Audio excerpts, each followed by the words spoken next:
Good afternoon, my name is Hooper. I'm a Richmond native and a relatively new resident of Irvington here in Lancaster County, also known as a come here, as opposed to a born here, like many people are here. Perhaps as you came across the Norris Bridge today, you could appreciate the sensation that has been shared by countless folks who say they feel as if stress suddenly disappears when looking up and down the Rappahannock River from high above. That vantage point helps provide a realization that you are no longer trapped in the industrial surroundings of the city, which is why people like to visit and eventually settle here. If that view is to be obstructed by industrial-looking towers, those folks may well look elsewhere for an escape from the city. We all know how important first impressions are, and the Norris Bridge is the primary gateway to those who travel from the Middle Peninsula and beyond. We're quite blessed with that grand of an entrance, and it would be a travesty to permanently destroy that view for residents and tourists alike, not only now, but for generations to come. Although I do happen to live on the waterfront, my home is several miles from the river crossing, not within sight of the bridge. My interest lies in preservation of something quite special and the sustainability of growth in our community. Lancaster County relies primarily on tourism for the region to survive and prosper. Aside from tourism and the fisheries, there's very little in the way of industry to provide jobs and support the community. It is becoming more and more difficult to provide a lifestyle that will support future generations. In fact, Lancaster County has seen its population decrease from 11,400 people in 2010 to just over 11,000 in 2014, a bit over 3% of decrease in those 4 years, while the population within the Commonwealth has increased over 4% during that same period.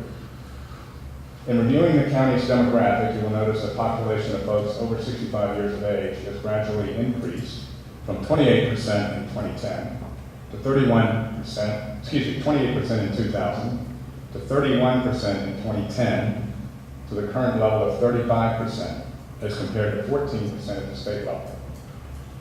One might therefore conclude our community is dependent on a retirement economy, but in reality, this area is supported by a vibrant tourist economy such as we have. In fact, we recognize tourist dollars are the best dollars a community can hope for. Revenue that is offset by minimal expense due to the lack of need for schools, less demand on public safety, and so on. In Virginia, the travel industry is the 5th largest private employer. On average, in 2014, every $103,000 spent on domestic travel in Virginia supported one job. In addition, each domestic travel dollar produced 2.7 cents for our local tax coffers. According to the county economic impact component of the Virginia Travel Association's Travel Economic Model for Virginia in 2014, Lancaster County's estimated tourism-related tax revenue was over $2 million. That would represent over 10% of the county's total revenue, second only to that generated by property taxes. In that same report, Lancaster County tourism-related income ranked 47th out of 133 counties and cities within the Commonwealth. As you can see, there is significant competition for those valuable tourist dollars due to its diminished impact by the expense side of the ledger. Not only are those businesses in the lodging, food service, and retail industries impacted, but there is the overall impact that affects all residents, whether their jobs are directly related to tourism or not. Unless you are born here, you likely began your northern neck livelihood as a tourist in this area.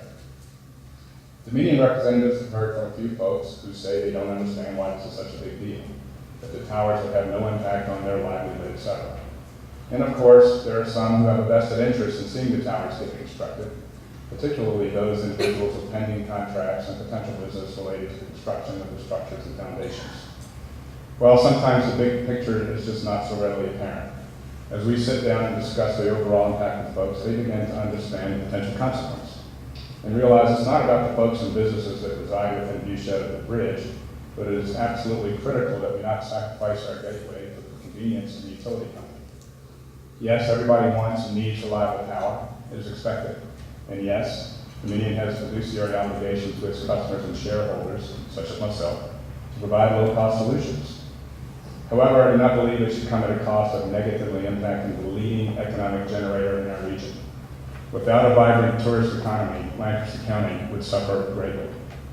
As I mentioned, we have a decreasing population and an aging population at that. Where's the next generation going to come from? Our brightest minds will continue to move away for lack of jobs.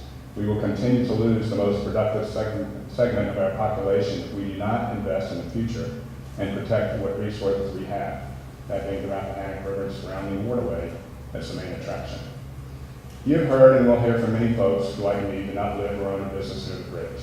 We are here today because we care about the sustainability of our community. It is time for the media resources to show it too cares about our future and to support an alternate solution that would preserve the gateway of our region for generations to come. Your willingness to consider these thoughts is greatly appreciated. Thank you.